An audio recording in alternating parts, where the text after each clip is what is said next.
These are the Baltic countries, and tensions are building up with fears that Russia will not stop invading Ukraine and will target them as well. Well, the question is, could this be possible? Let's dive in and analyze the possibility. The Baltic countries of Lithuania, Latvia, and Estonia, which are located in northeastern Europe, officially joined the EU and NATO in 2004. However, they were attacked and invaded by the Soviet Union in June 1940 and remained a part of the USSR after World War II until the collapse of the Soviet Union in 1991, when they regained their freedom. 1 million ethnic Russians are estimated to live in the Baltics today. That is a cause for concern in the region, as Russia's excuse for invading Ukraine was the protection of ethnic Russians in the country's east, a justification that many experts have questioned. Okay, is this really the major reason, or just a tactic to prevent Ukraine from joining NATO and EU? The alliance classifies Ukraine as an Enhanced Opportunities Partner, a designation that falls short of full membership. Russia felt he could strike without igniting a bigger conflict. Even if the US administration wanted it, American public opinion would be unlikely to support such a decision. In purely political terms, Russia believed the invasion was a risk worth taking.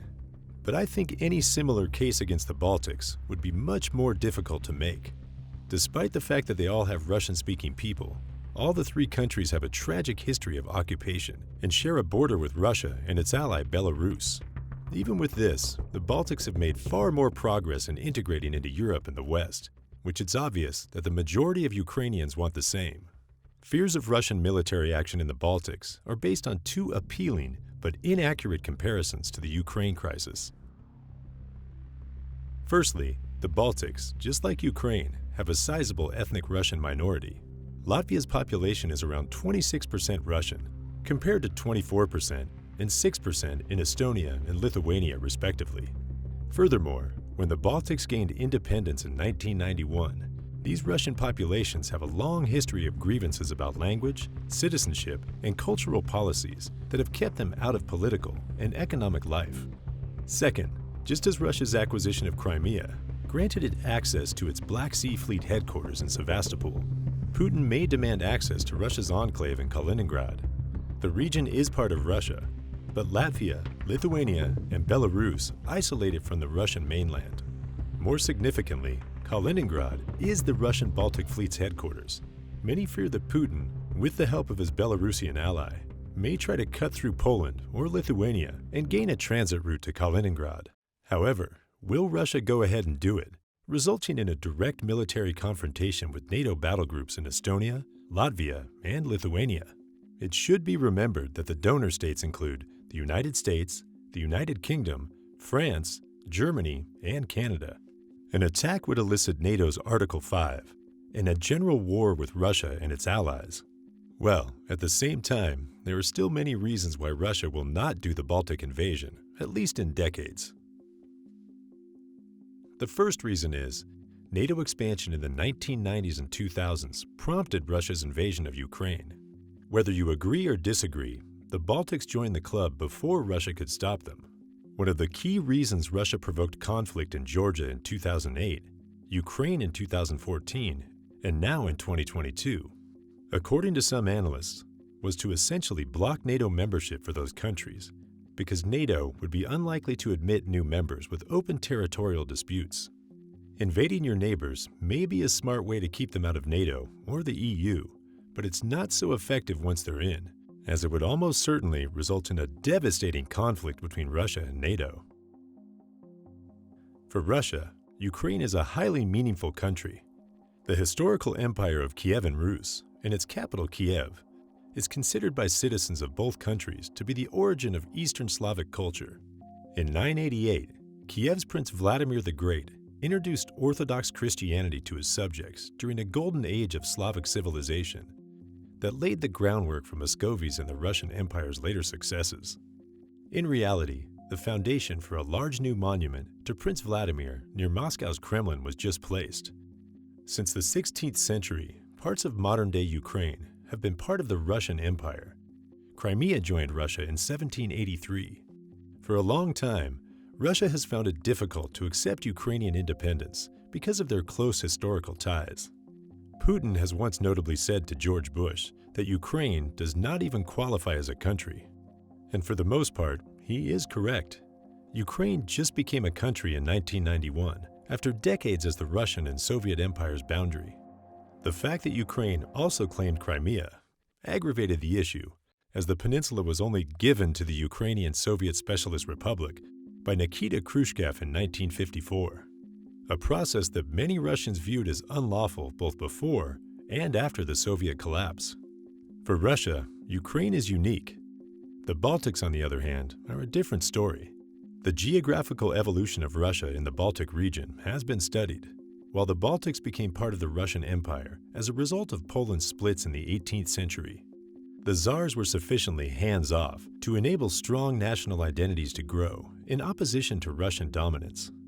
Furthermore, between the two world wars, the Baltics were independent. When the Soviet Union invaded them again in 1940, Baltic people regarded it as an illegal foreign invasion, and they fought back for the last 51 years. According to surveys performed across Russia and Latvia, Russia and Russians have long considered the Baltics as culturally and historically separate from Russia. Whether the historical and cultural significance of Ukraine was a motivator or excuse for Putin's actions in Ukraine, similar symbolism is missing in the Baltics, making them less plausible targets for Russian meddling. In Ukraine, Putin's main strategic goal was to create a government in Kyiv that would give Moscow a vote in the country's foreign and domestic policies. That, however, would not be possible in the Baltics, never. The historical enmity is excessive. My findings on ethnic identity in the Baltics revealed that the Soviet invasion of the Baltics during World War II is still deeply embedded in the national culture and image. Russia is considered as the imperialist other by the Baltics, and it would never be allowed to interfere in local politics. Furthermore, Putin's geopolitical goal of creating a resilient pro-Russian government in Kyiv has yet to be realized. Even if he believed it, there's little reason to assume he'd have such a better chance in the Baltics. It wouldn't be long until a Russian hybrid attack became public knowledge. Hybrid warfare, by definition, mixes conventional and unusual tactics. Even if Putin were to overlook the other reasons for not launching a hybrid war in the Baltics, a hybrid strategy would need the use of conventional Russian forces at some point. Eventually, the world would have clear evidence that the little green guys in unmarked uniforms were Russian armed forces committing direct military action against a NATO ally. Though finding clear proof of Russian forces in Ukraine took some time, it was eventually found. Given the presence of US and NATO soldiers in the Baltics, any Russian military action would almost certainly be discovered far faster. NATO would have to choose between fulfilling the mission for which it was created or becoming irrelevant in the 21st century. NATO is still seen as a cornerstone of global security by the United States and Europe. As a result, there's reason to suppose the alliance would fight back.